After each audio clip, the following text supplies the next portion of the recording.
a bit in the show. You know what? Let me just make sure I actually have the IMDb page up. Yep. Okay. In a world of capes and lunatics, gods and monsters, sometimes you need a good lawyer. And that lawyer is Jennifer Walters, attorney at law. Avast me hearties and welcome once again to Full Stream Ahead. I be your Captain Charlie, the Professor Esser. And with me, as always, is me first mate and skinny rich friend. It's Mozz. Hey, Mozz. Tonight we are talking She-Hulk Attorney at Law, Season 1, Episode 9. Whose show is this? Jen finds herself in trouble with the law and struggles to pick up the pieces of her life. Kat Coiro is our director. Jessica Gao and gets our created by. She also gets a written by credit this episode. John Buscema, of course, created the She-Hulk along with Stan Lee. Jack Kirby and Stan Lee created the Hulk. Hardest working people in show business this week, Mozz. Our Dana Schwartz and Cody Ziegler are hard-working staff writers. They're on staff. They're there every day, whether they wrote something or not. We have got a grand adventure today for us because She-Hulk got herself arrested. What did you think? Before that, can we talk about that brilliant, glorious opening sequence? Oh, yes. My word, that was amazing. It was such just like putting their foot on the ground, like, this is who we are. You know, I don't know, a lot of people wanted something different, but like, hey, and I didn't even catch like the thematic sort of like similarities between that and old Hulk show. But I was like, yeah, that sounds really cool. If they had like a serialized thing that just went on and every week she encountered some new sort of problems, I'd be so down for that. That sounds like a great idea. Well, yeah, I mean, and I've read some reviews of this as well, which is that this is the first MCU product that sees itself as a TV show first and not a 3-hour movie or a 6-hour movie broken up into chapters. And that is really meant to be, no, this is a story, and that may even be why it goes for 9 episodes. Because it is literally just this idea is like, no, there's just every episode is a new thing, and this is how you maintain a through line of an episode. But every adventure has its own beginning, middle, and end for that adventure. They may tie into something larger, they may not. You know, we still don't know Titania's deal, right, which I think is a really important and powerful point in this. That whatever Titania's deal is, that was never made a central theme. It was an important part. We all knew we had to have Titania. But, you know, quite frankly, even in Titania's reality, her origin it's always been very Deus Ex Machina. It has always been, you know, Skeeter McFerrin gets powers given to her, and now she can be the strong one. Now she can be the bully. And, you know, if you're someone that's been bullied a lot, nothing feels better than to bully right back sometimes. You know, it's not good. It's not the right choice. It's not the heroic choice, but that is the origin of the supervillain. And so I do think that is actually a very powerful and telling point about her story. But in this moment, we get that classic 1970s Gamma Cast Hulk opening with a really, really fantastic She-Hulk, which is literally a man in a dress, which, you know, the actual actor who plays the Savage She-Hulk. Because I actually thought they might have just superimposed Jen's face over. Either that, or they could have found like a powerlifting lady. Oh no! Well, they have a powerlifting lady, but she still looks like a lady. That was what I'm saying. The person playing She-Hulk in the 1970s version. Well, yeah. Well, that would have been what's her name? She was the scientist in Rocky 3, I think. No, Rocky 4. The Russian scientist. I'm blanking on her name. She was in Flavor of Love. Well, she was like because they were in the surreal life with Flavor Flav, and they sort of had a relationship thing, semi-relation, a TV relationship. Why am I blanking on her name? Tall blonde lady. But yes, she was proposed for the role. She Huh. would have been fantastic, and she would have looked like the She-Hulk that you get in the comics. And to be fair, they have a very strapped woman who is the stunt double and the physical presentation of She-Hulk, that is in the show, but that's not the same as the actor who's playing the Savage She-Hulk in this, where they really go for the full musculature. And that is Devon Lewis. He's a he actually has a very pretty face. I'll give him that much too. That they did get a dude to do it. Yes, Devon That's Lewis is hilarious. credited as the Savage She-Hulk, That's and hilarious. basically when you see there's even a nice little Oh, photo of him on the thing. yeah. Hold on, Um, hold on. Let me show you. Let me show you. yeah, Go. yes. So but All Devin right. Lewis, yeah, I think he did a great job Yeah. in the role, and quite frankly, I appreciated their attention to detail in this. The 1970s computers, Yeah. um, which people point out it's very similar to the tech in Loki. I don't know if that's intentional or not. I don't think it is. I think it's just no. That's what computers look like in the 1970s. Right. Right. But yes, it was. I really enjoyed it. Interestingly enough, though, in like the two shot with her and Bruce, Bruce is in the Bill Bixby role, and they have her in the Jack McGee role. So the plaid jacket, that's the Jack McGee signature. So Interesting. it is all very interesting, but I think it worked out really well, and it's neat for that to be her dream sequence in the opening end. I can't imagine. I love it. It's a great shout out to those who were fans of the old school. Um, Yeah. and it was quite delightful. Yeah. I wasn't expecting that. I was like, oh my God, that's so cool. Yeah. Mm. Moving right along. She wakes up, she's in the cell that is designed for holding Hopes hope and super beings. and super beings, with toilet, because that is important. That's how you know you're in a Marvel universe, is we have toilets in the Marvel universe, because our heroes and villains poop. um and she wakes up on the floor because that's what they give you, because they don't want you having anything you can really utilize as a weapon. And we find out that basically, she lost her cool.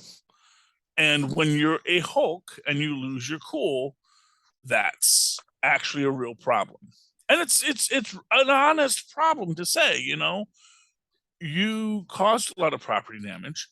Even when she didn't lose her cool, when she was fighting, Matt Murdock, that was a lot of damage for someone to cause for any reason. you know and yes, the guy dressed like the devil wasn't necessarily the hero in that story. He's trying to attack another super villain. It's a complex story, but the idea is that there is a lot of property damage, a lot of things, and this is why there does exist a damage control, because that was someone's car she threw in Yeah. that thing. That was someone's. I mean, those TVs, those And were how rentals, man. haphazardly she just left a note like, yeah, I'll cover it, whatever, Mhm. right? But when she loses her job, she, has to move back in with the parents. She just can't afford the immediately, like, you know what I mean? Yeah, well, Like, I mean, where I was think she she getting all this money to throw around and just be actually, I like, think yeah, she could have afforded her apartment. It was just that she couldn't afford she was alone and trapped by paparazzi. I get. If she's Oh, at that's least true. They did make that point. Yeah. Yeah, at least if she was home, then First off, her dad said to turn the hose on him, which quite frankly is great. And he says, I don't care if there's a drought. I got water pressure for days, you know. And have his little Hulk moment. It's like, you know, get off my lawn, kids. So I appreciate that. And you know, But yeah, she does cause a lot of damage, and exactly she needs to get a handle on her powers. And it's not a bad thing for her to be where she is right now, because maybe she is a real problem. Yeah, and you should have been listening to Bruce from the beginning. It's like, hey, you got to channel this stuff, you know? I know you're good at managing it, yeah, but stuffing it down and not addressing is not the same as managing it sometimes, you know? Well, actually, I think that there's a deeper aspect of this, because as soon as she gets the powers, she says, well, great, give me an inhibitor so that I don't have this as a problem. And he's like, you know, it's not that easy, and that's not, you know, that's not the fix you think it is, because this is still something you have to, and that is really what it is. It is about coming into the balance and dealing with it. That the inhibitors, as we see, don't really work that well. You know, all you need is to put it on Princess Silk Feathers, and you know you can cause some trouble with the system. You know. So, you know, it doesn't really do what you want it to do. And it also, you know, it breaks too easily. It can be overcome. And that is the problem.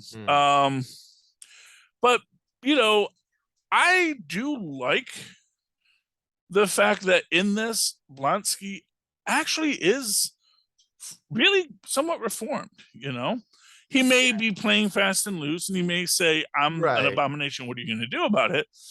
But he's not like, he is not trying to cause problems. Yeah, he's maybe he thought he really could help those misguided people. You know what? He probably did, because for what it's worth, you see the Wrecker. We all thought the Wrecker had to be the bad guy. In this moment, he is actually completely straight with her, and completely. Who's the Wrecker? The big guy with the hair. Remember when he walks in? Oh, yeah. He's truly reformed as well. He actually did get some good spiritual help in this retreat. Yeah, exactly. And you know, this is this is something I've said, and this is like, if you actually study a lot of, and not that I'm saying I've studied it, but if you actually look at the history, like the men's movement, which is now scary and toxic, started out with this very positive idea of, you know, men need to reconnect with their own spiritualness. You know, men have been told to shut themselves represent the whole of it. Obviously, the loudest morons are always going to get the most attention. You know? Well, yeah, you know, but you know, but you see that. But this is the thing. So, like, if you, so you know, and like full disclosure, I did a lot of pagan stuff when I was a kid. You know, in high school. Nice. I was a witch, you know, and you go on your little retreats and you talk about, you know, the balance between, you know, the masculine, feminine energy, you know, the horned god, the protector, the you know, like, you know, Bambi's dad in Bambi, you know, the king of the forest.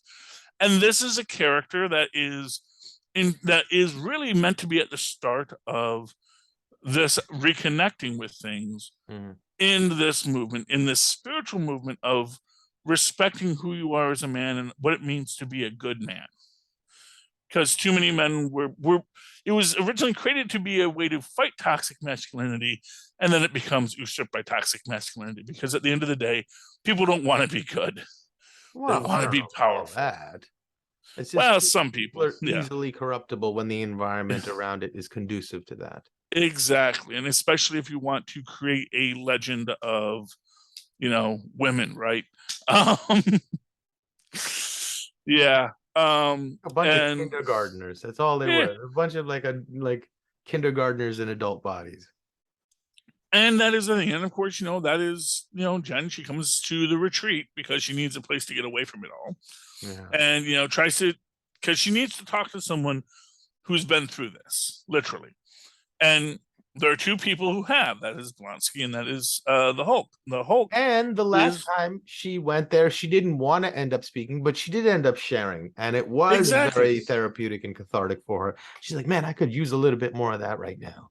Exactly. And and I think that is the positive. And that's the thing. Like anyone who wants to say, "Oh, men bad," that's the moral. It's like, no, actually, there were several really positive male examples in this about people just not being afraid all the time, and that once you're not afraid, and you can deal with who you are and the emotions you feel, which are valid. But maybe you have to ask, are you mad at the right people? You As the got old it saying yourself. goes, well, yeah, or any way that you want to structure it. I think There's that's the way it always comes down to, is like, what are you mad at yourself about? Yeah, well, or even is someone telling you to be mad at someone who really hasn't hurt you? And you can get this into a lot of things, and this is how these organizations get corrupted. Is they say, well, you know, as they say, it's the bears, it's the immigrants, it's the whatever you need, It's it's that's funny. Yeah, well, that's a Simpsons reference because when they were mad at the Bears, we got to get That's rid of the funny. Bears. Says, well, the problem wasn't the Bears, it's the immigrants. And Mozz says, I know it was the immigrants, even when it was the Bears, I knew it was the immigrants. So yeah, this idea to manipulate people into Yeah. that perspective, it exists, and The problem is, it's like they're causing you to aim your critiques where it doesn't belong. And then if you keep doing that, it's an ever spinning wheel where you're never going to get any further. Exactly, Because if and you're trying to fix the wrong problem, the problem's never going to get fixed. exactly. Within this story, obviously, we get to our big fight, because you know the Wrecker, and again, now this is maybe even a thing where the Wrecker is again playing his cards real close to the vest. He says, "Oh, he has an event he's doing in the main lodge." Now, is that because Yeah, he but is then again, trying to get her there? also, but by that point in the story, so much is like, yeah, maybe, because Yeah, like it all gets sort of like tracked back to some yeah, unknown point, so it's yeah, like you don't know what really to expect, what is tongue in cheek at this point, or what yeah. is real. And I think that's kind of interesting and kind of cool. Yeah, because we do see that one of his crew members is in there because we see the guy with the hard hat. Oh, yeah. So Yes, I mean, like, I also think like much as Abomination didn't see the malice in hosting these people, right? They saw no, it as an opportunity so to him, even, he didn't think he had anything to hide. He said, oh, yeah, okay, they're just, so it's like, I think it was a pure intention, not a deceptive sort of like yeah, and intention. and to be fair, they paid extra, so he puts on the costume.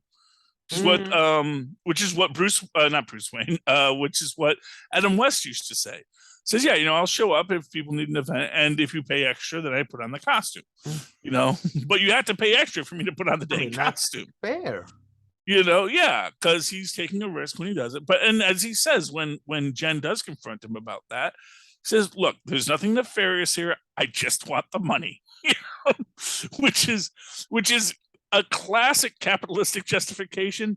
But he's not wrong. It's like, I'm not here to hurt anybody. I'm not going to go smash anything. I just want to get paid. Yeah. I still pay taxes on this retreat.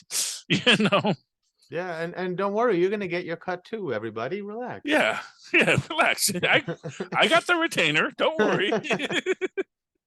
But this is, I think, the idea here is that he is definitely just trying to be positive. And when Hulk Todd shows up, because this is, I do love the irony of the joke, says no one just handed me these powers, as someone literally hands him the powers.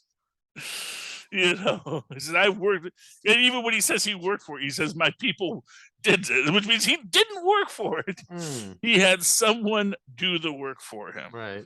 Um, I do think it would have been funnier if it didn't work, or it like made him into, sort of the it reveals who you truly are deep inside, and Yeah. it turns him Turns him into, into like a golem type creature, yeah, and you could still be like super strong or super smart, but you would be that down. You would be like the Gray Gargoyle. Oh, that would have been a perfect way to introduce the Gray Gargoyle, Hmm. who is a who was actually not really a supervillain, although he kind of is. He was just a Russian scientist who I think manipulates the Hulk to get his powers, but of course, for him, it turns him into a super genius. This was like the first time they did the super genius Hulk character. So that would have been cool. That would have been a very cool character to make into the Great Gargoyle. And yeah, but you know, he does die at the end of that because of course, you know, gamma radiation. He got the mutation, but he says, but I'm still gonna die. And I also realize, because now with my super intellect, I know I was wrong. Yeah. You know, they that would have actually been a very cool outcome for Todd. Maybe we'll revisit that later, you know, where he does get to be the super intellect, but he also just becomes the being that he was, just the little small man. But as it is, he tries to fight, and of course, Blonsky heroically picks up Jen and gets her out of the way, because if nothing else, he knows she still has her inhibitor on. She likely can't change back. Although interesting, she can still break the fourth wall, even without her powers, which shows that, however, it's inhibiting her, it's not inhibiting her as well as it could. Right, but we're breaking not even the fourth wall. We're breaking, like, you know, it's weird. It's like, I love this ending because it's sort of like Stephen King meets Blazing Saddles, right? Yes. You know, like Stephen King he loves to put himself in all his movies, and in the Dark Tower series, the characters actually step out and meet him, the writer, the god of the whole story, whatever. But it's like that kind of concept, and they're meeting Kevin, and it's so exciting. I'm like, oh my god, he's gonna pull the Stephen King thing, but it goes a different route. It was still really cool, but it reminded me the end of Blazing Saddles, where the whole scene breaks apart, and all of a sudden they're on the set of the studio chasing other movie productions out. It's just such nonsense. Just saying, hey, don't take any of this seriously. We're just trying to have a good time.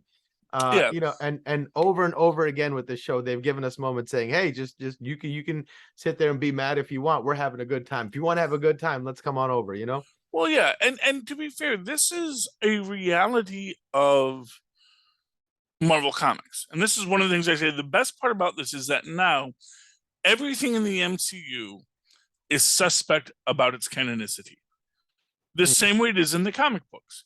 Because in the comics, everything is canon, but nothing is canon. Because you can introduce something in one story and then you can revisit it, and you're going to remember the story differently. You're going to represent the story a little bit differently than you did the last time. And actually, I want to say it's John Byrne who is famous for this, because I think he's the guy who both wrote the he did write the She-Hulk stories as well. So this is the Byrne's fingerprints are all over this. But the idea is, there's an episode that he writes where Lockjaw is revealed to be one of the Inhuman royal family, because Quicksilver was going to put his daughter, who was frighteningly, you know, diagnosed with being just a normal human, and he says, I'll expose her to the Terrigen Mist. That's going to make her give her powers, and anything is better than just being a human. And Lockjaw says, anything is better.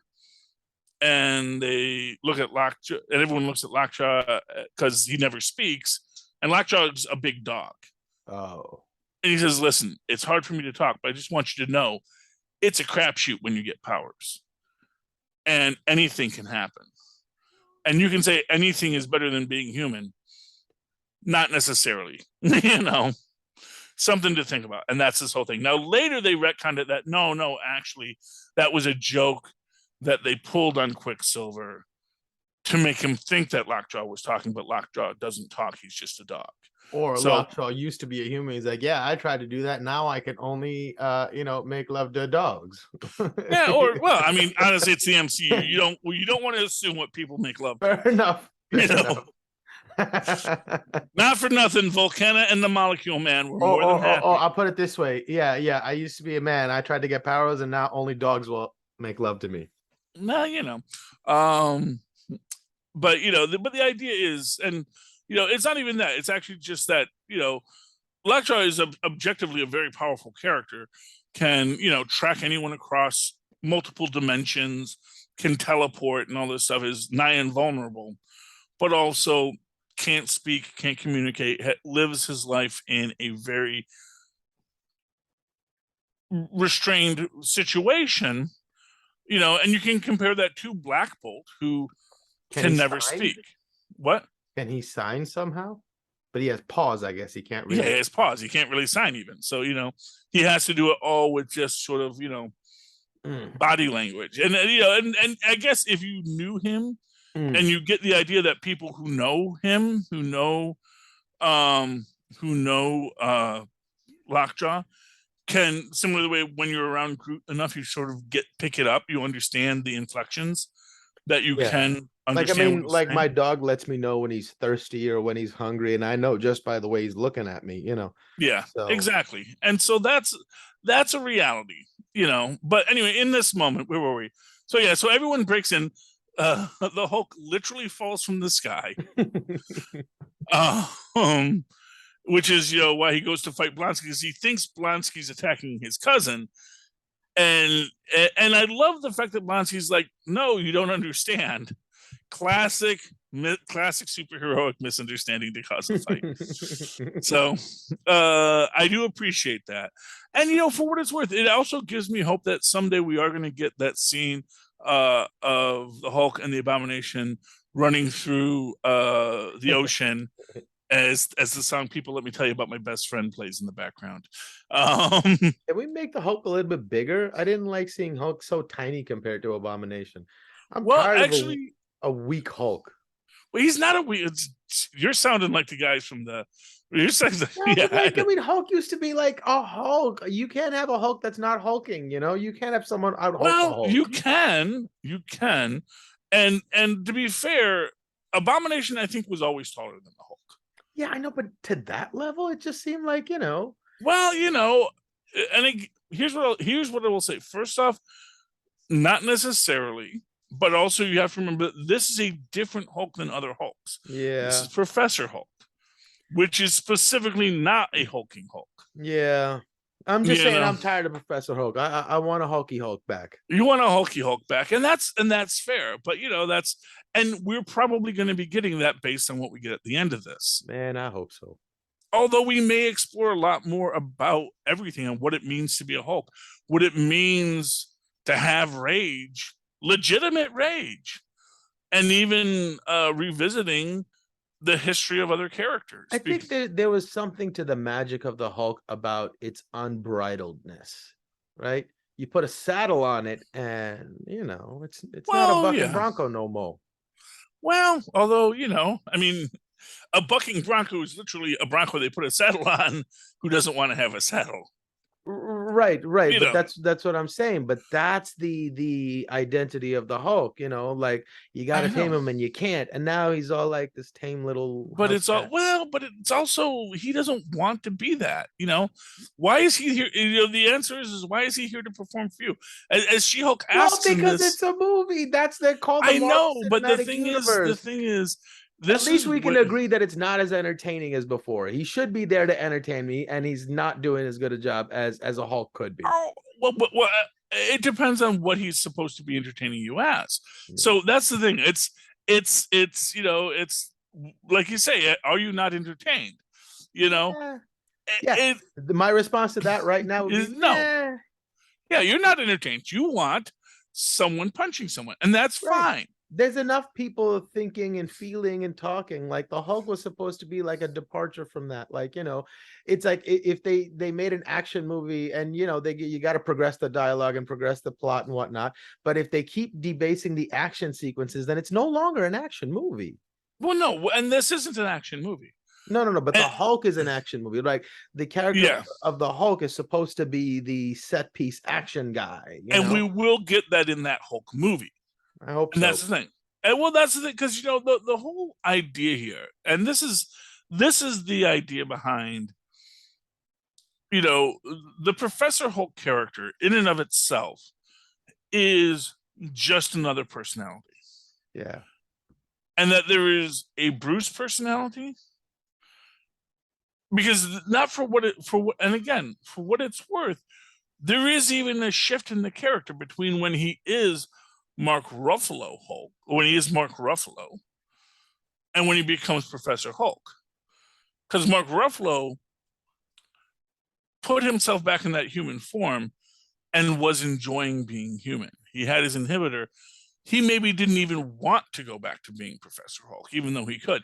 Then, as soon as he gets to be Professor Hulk again and his arm is healed, he doesn't go back. He doesn't go back to just being Bruce Banner again because the power is too addictive. Or And it seems like he has responsibilities to attend to somewhere. That's arguably a point too. That is absolutely a point too, that he has things he has to do. And and so maybe if we get back to it, we'll see him using that inhibitor to tune back because he can, and maybe that's something he's going to want to do. And I actually think that's going to be an aspect of, because we get the reveal of Scar at the end. And the actor they cast as Scar, was a very interesting choice because they casted an actor, and let me find him again. There he is, Will Deusner, Deusner. He played the Wizard's kid on Stargirl. So he's a little tiny kid. He not tiny. I mean, I'm sure he's fully formed, but he's a shorter kid.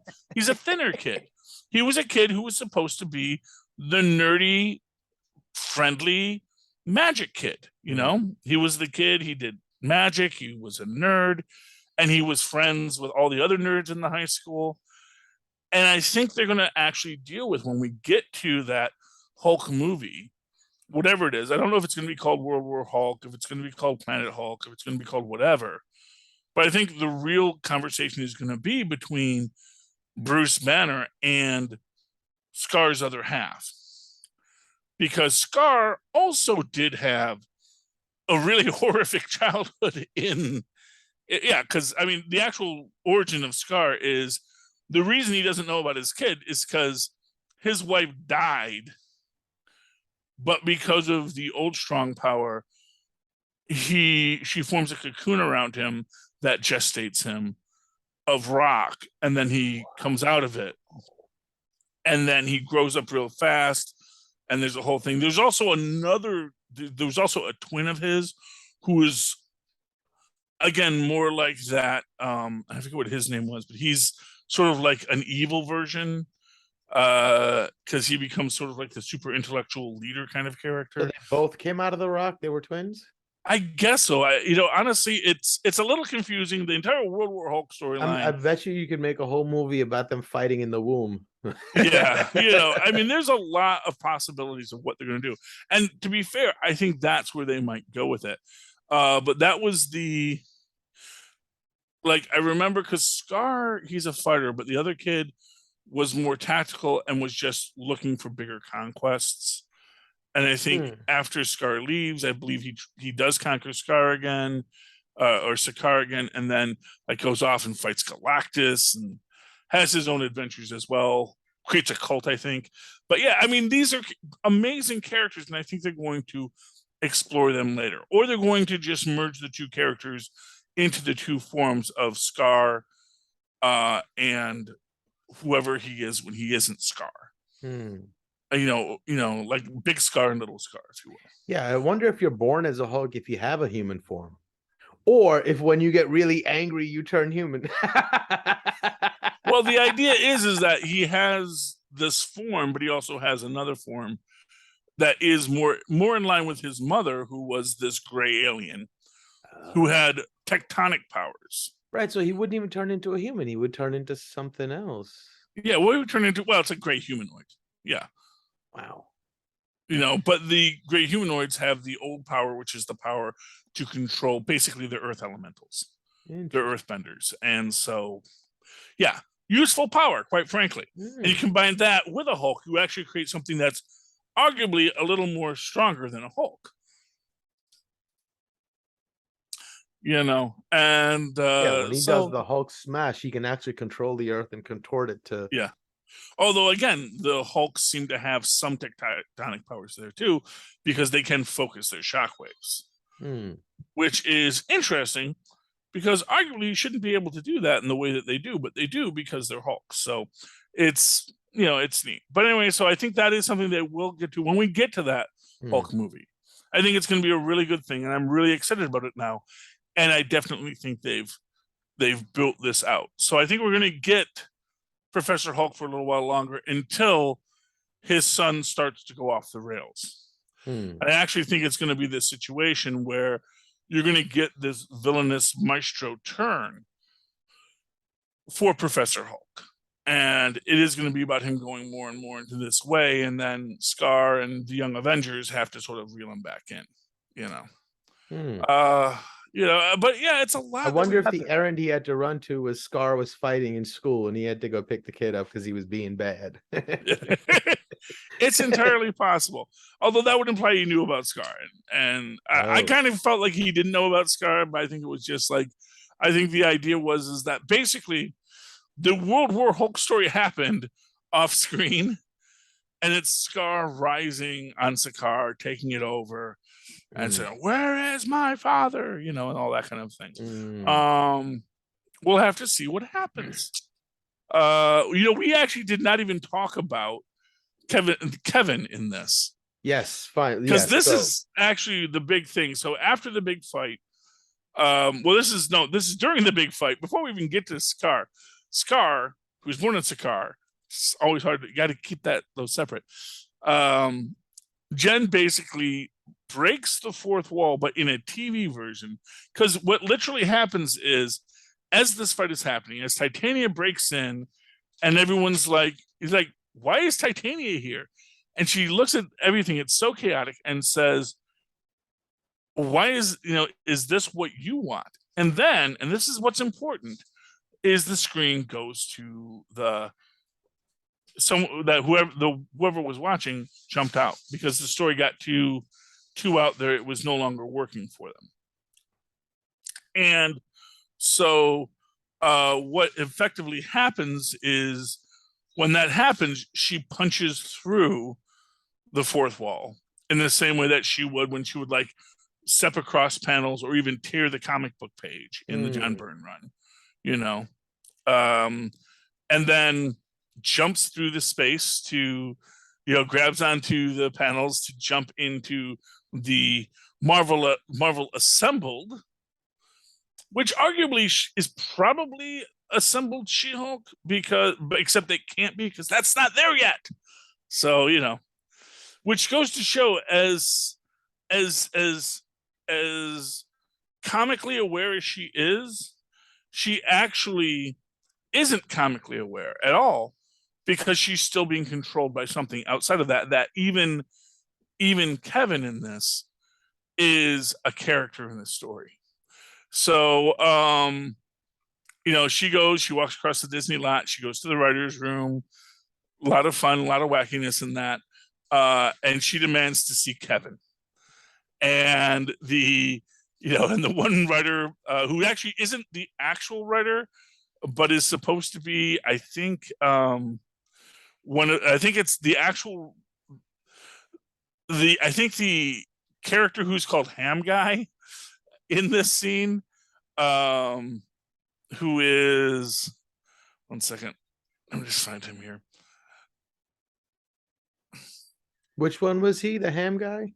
Ham Guy was Nifa. No, no, sorry. The Asian guy? No, it was. Dang, why is he? Wow, okay, there's a lot of people with the last name Ham. There we go, Ham Guy. Michael Zeb Wells. Michael Zeb Wells is one of the primary creatives on this, along with Jessica Gao. And so writer Jeb was played by Justin Miles, and writer Jessica was by Eden Lee. So Jessica Gao and Michael Zeb Wells are in this, but they're being played. Their characters are played by other actors. Gotcha. So it's just fun in this, again, with the super meta aspect of it. But they're the people that sort of have created this. But writer Zeb basically says, I would die to protect, or actually, I think he says, I would kill you to protect Kevin. Um, which is a little disturbing. I have to be honest with you. I think it is an interesting critique on studios' reliance on market research and screen testing and over testing things, and not believing in an artistic vision, but rather what they think the clicks will react to. I mean, I think that's absolutely what they were criticizing, right? Or even more to the point, even saying that that's a part of us, but it's not the whole of us. Right. I do Is like it also that. kind of saying you let democracy run amok and they'll let a cartoon into the office?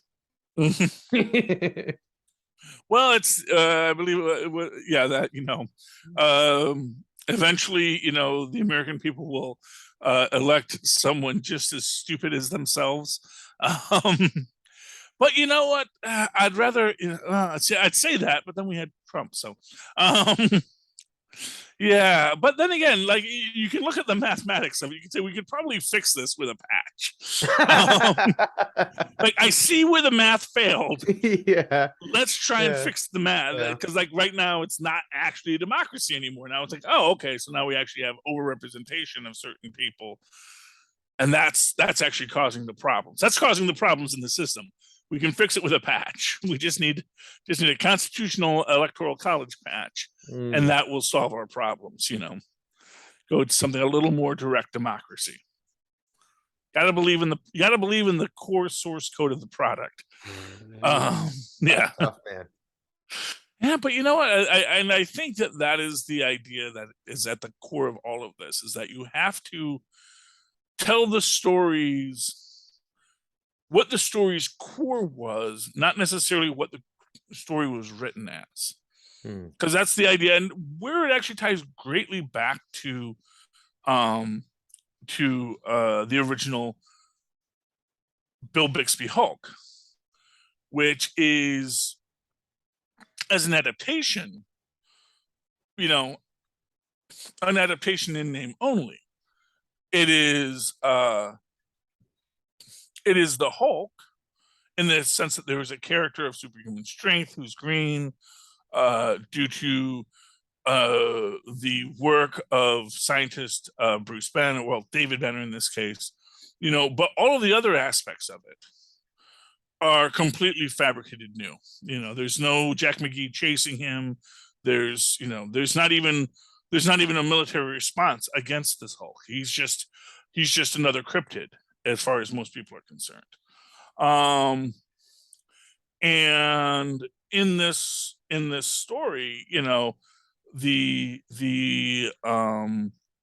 that 70s Hulk story got the essence of what the Hulk was, which was this person with this other half who is on the run, who wants to be good, and has this superpower that they can't control, but that always seems to be pointable towards heroic action, even though in and of itself it is actually dangerous. So it's a very interesting take, and that's the essence of the Hulk. That's what the series had, and that's what these shows have. That's what they bring to it. Well, she does. She does, yeah. Well, she is the essence of She-Hulk, and She-Hulk isn't any one of her stories. It's all of her stories, and all of her stories are Jen working through being a Hulk. So anyway, but yeah, so she gets to meet Kevin, the knowledge enhanced information nexus, or knowledge enhanced. What does the V stand for? I forgot. Anyway, virtual information nexus. That's it. Knowledge enhanced virtual information nexus, which is the creature or the being that drives the MCU based on what all the stories are.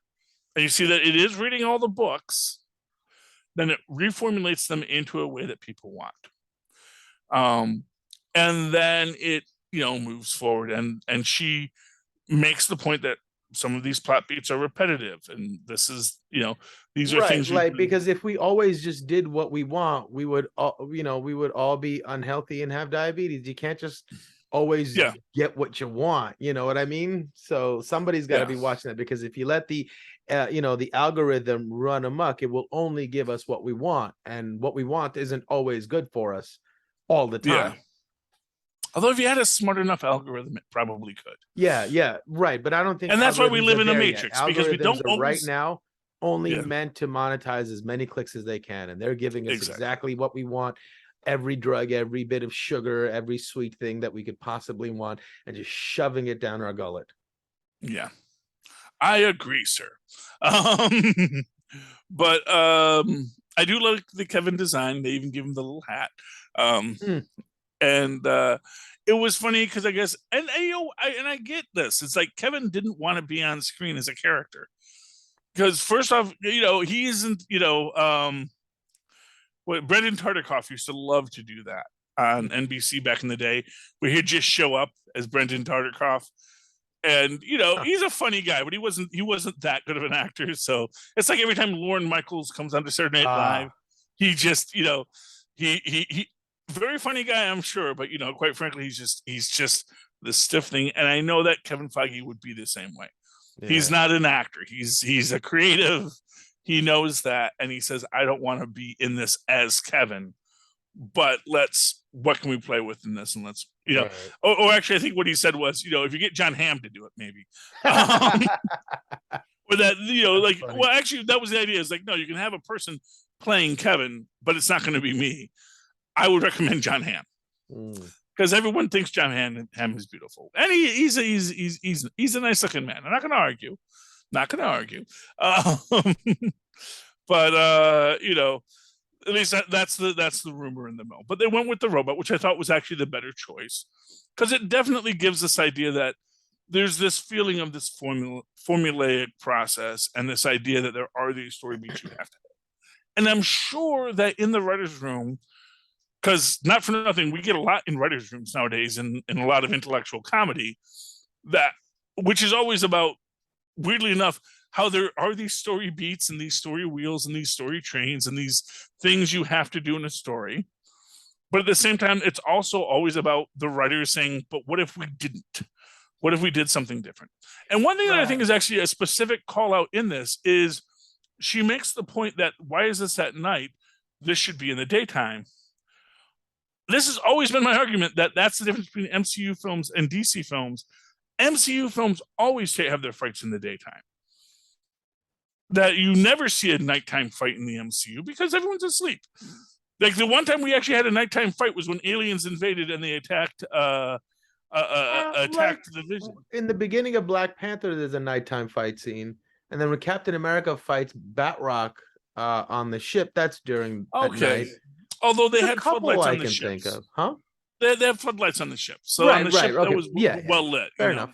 That but the idea was, but I appreciate that you don't want to end up with like episode 8 of the final season of Game of Thrones, where you filmed this $30 million battle scene that nobody can see because you made it so dark. It's like I appreciate that as a fan. I want to see the cool stuff. That's why we're here. We can put all the bells and whistles and philosophy and everything around it, but I came to a superhero movie to see some cool stuff. Let me see it. Exactly, and that's what we get there. Although they have had a few darkened hallway fights because they had Daredevil. So that's his motif. Daredevil needs a darkened hallway. That's how he does it. And quite frankly, the hall fight in the dark, that's a staple of certain things. But to act like that is the whole of the MCU is clearly wrong if you actually watch all the films. And that's always been my statement. So I think her complaint that it's too dark, which it wasn't because it was indoor at night, but just to have it in the daytime, have it earlier in the day, because not for nothing, all the people need to be there too. Right. But she takes away Todd's powers because she feels that the blood plot, it's been done to death, and arguably it has. I still would have liked the Hulk Todd, and I do like the idea, but at the same time, it's fine that it's not another piece on the board that now we have to deal with forever. Right. That, and like I said, I would much rather see him be a character like the Great Gargoyle. I would love that. I think would be and really thinking about that actor and the character of the Great Gargoyle, I think that is actually perfect. So throwing that out there. If someone wants to give John Bass, bring him back, have him be Todd, but have him be a reimagined Great Gargoyle. And I want to make sure, because there's one gargoyle who turns people to stone, and then there's another one. Maybe. Oh, that's right. I'm sorry. I'm mistaken here. The gray gargoyle is the guy who turns people to stone. The gargoyle, no, the gremlin. Oh my gosh, I completely screwed it up. The gremlin. I want to say that's his name. The gremlin is the guy. He eventually goes inside a Titanium Man armor. Let me just double check this real quick. No. Okay. Let's see.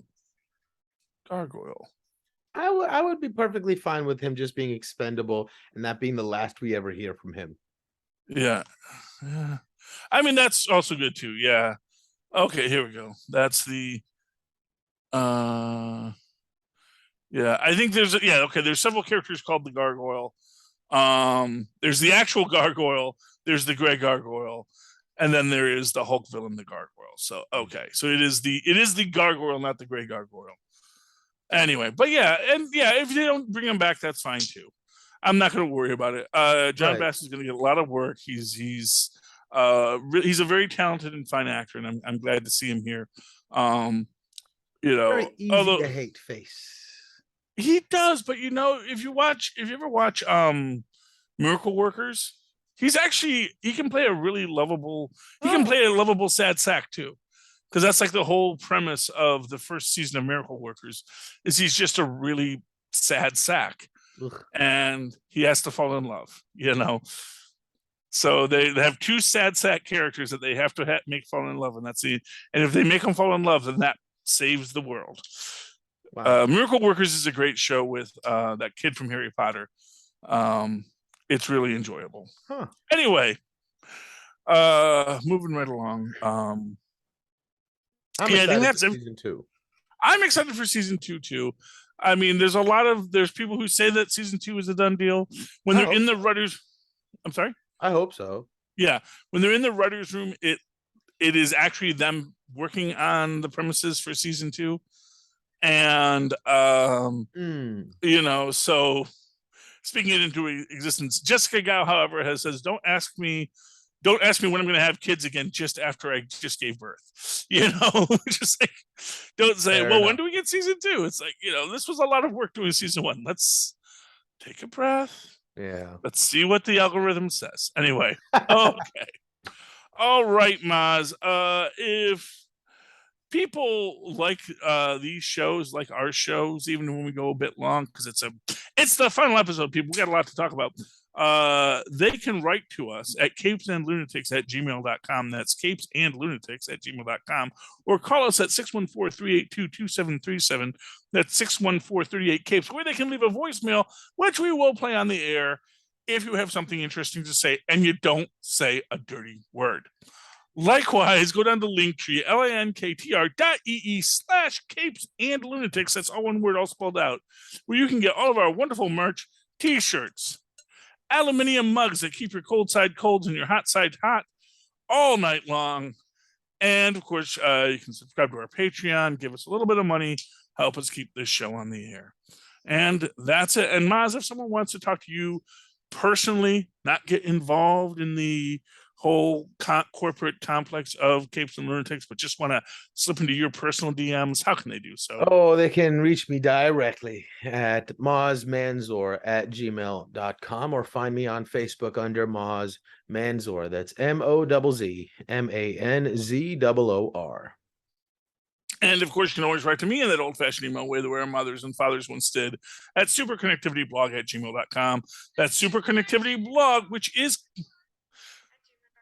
Yeah, it's all one word, is coming, but Super Connectivity is coming back in November as a rotating show. So please watch for it. The return. And of course, follow me on Twitter as I live tweet things like Stargirl Wednesday nights on the CW at Charlie Esser. That's CharlieEsser. Look for the 2 E's in the middle. For quality. Bing. Thank you, Mozz. All right. dear friends. All right, me hearties.